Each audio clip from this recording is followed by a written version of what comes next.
I'm Craig McMillian, Sky commentator and former black cap. Fastest one-day 100 for New Zealand is Chris Cairns here against India 3 seasons ago. It took 75 balls, so McMillian has a chance now to equal Chris Cairns. 2 runs for his 100. Last ball. Come on, Macca. There it goes. And Daddy's done it. You little beauty. Cricket for me started in Canterbury. And again, they're going to get more practice. That's a bigger hit. In fact, that's the biggest hit so far. That hasn't even bounced on the roof. That's cleared it. Massive. You mentioned Greg Chappell. Surely that one, if the first one wasn't as big as Greg Chappell's, that one would have to be. But I loved playing for Canterbury, the Red and Blacks. That was always one of my goals as a youngster. So I used to, at times, bunk from school and go down to the old Lancaster Park and sit in the number 3 stand and watch Canterbury play throughout the summers. Well, he's done it again, and this has gone for 6. Well, he really got under that and launched it. I've seen John Parker play reverse lap, if you like, and hit it over mid-on, but he's actually got under this one and hoisted it away for 6. Couldn't imagine playing for another association, so very proud of the fact that I only played for the one team. There was never really any opportunity to play for another team, never any thought. So, you know, they've been so successful over a number of years to be part of that dynasty that was created sort of the late to mid-90s and early 2000s was something I look back on with a lot of fond memories. Beautifully struck and through for 4. I love playing for my country. The good, the bad and the ugly. McMillian on the ground once more.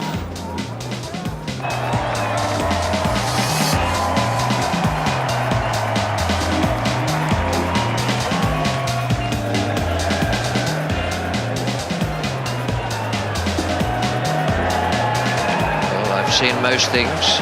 First time I've seen this.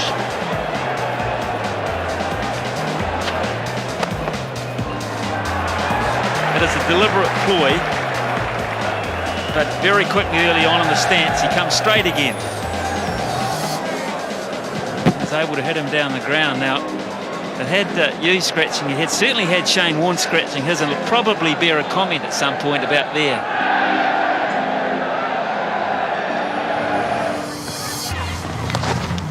And that is brilliant. And again. And 4 more. And that's only a couple of bounces. There it is. 3rd boundary in a row. That's it. Another 4. Unbelievable. This time he goes over the men in the 3rd man region inside the circle. 4 fours in a row. Down the ground, this is going to be a 6er. Holy cow, this is sensational. Where's he got it? He's got it! He's got the world record! He may not know it, but 26 now off and over is a world record in Test cricket. That was the most runs ever scored in an over in Test cricket, 26 runs. Probably the best moment for me was the day I got my Test cap, my first Test, because that was something as a youngster I dreamed of all my life, was playing cricket for New Zealand. I got my black cap, which was very special, and I was, I guess, achieving, you know, boyhood dreams. So there's other things like winning the Test series in England, winning the Champions Trophy in Kenya in 2000, still the only international trophy that New Zealand's won overseas. They are special times that you reflect on and remember fondly, but my first Test match will always be the most special thing for me. The best bowler I ever faced, tough question, because I was lucky enough to play in an era where I played against, I think, probably half a dozen of the greatest all-time bowlers that have played the game. If I was going to separate, probably Shane Warne gets the nod, just because of the fact he was a leg spinner. It was the most difficult art to do. He made spin bowling cool, and it was really uncool for a lot of years, where kids just wanted to run and bowl fast. And then Warney came along and bowling his leg spinners, and all of a sudden changed the way kids bowled and looked at cricket, and it made it, as I said, really cool to try. And he was just the ultimate competitor. I mean, you can talk about McGrath and Akram and Donald and Pollock. You know, there's some great names there, but I think I would probably rate Shane Warne as #1, just ahead of those other guys. Gets you every time, doesn't it, man? Well, it shouldn't, but it does. Good evening, Mark. We're in for a cracker tonight. Retired from all forms of the game, but have managed to stay close to the game by being a Sky cricket commentator. I've really enjoyed the transition from going from being a player to commentator. For me, it means that I can stay involved in the game. It's a game that I've grown up with, I've loved.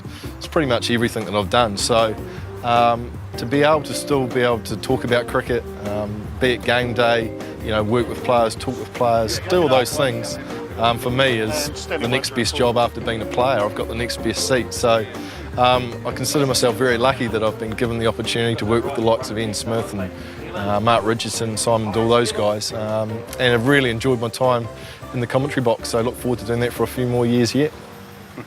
As a commentator, one of the first things you get told is just call what you see. And when New Zealand are playing, obviously you want New Zealand to do well and to win, but you just try and call what you see and you hope that there's a good game and that New Zealand end up on the right side.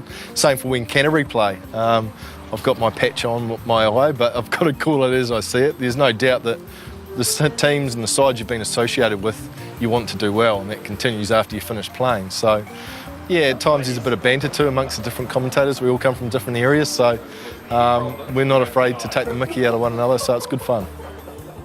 One game that stands out actually is a T20 international at Jade Stadium, so my hometown, and I hadn't done many home games.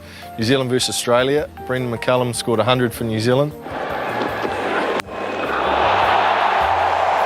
That's massive! Oh my God, that's the biggest hit here in the new AMI stand. By a mile.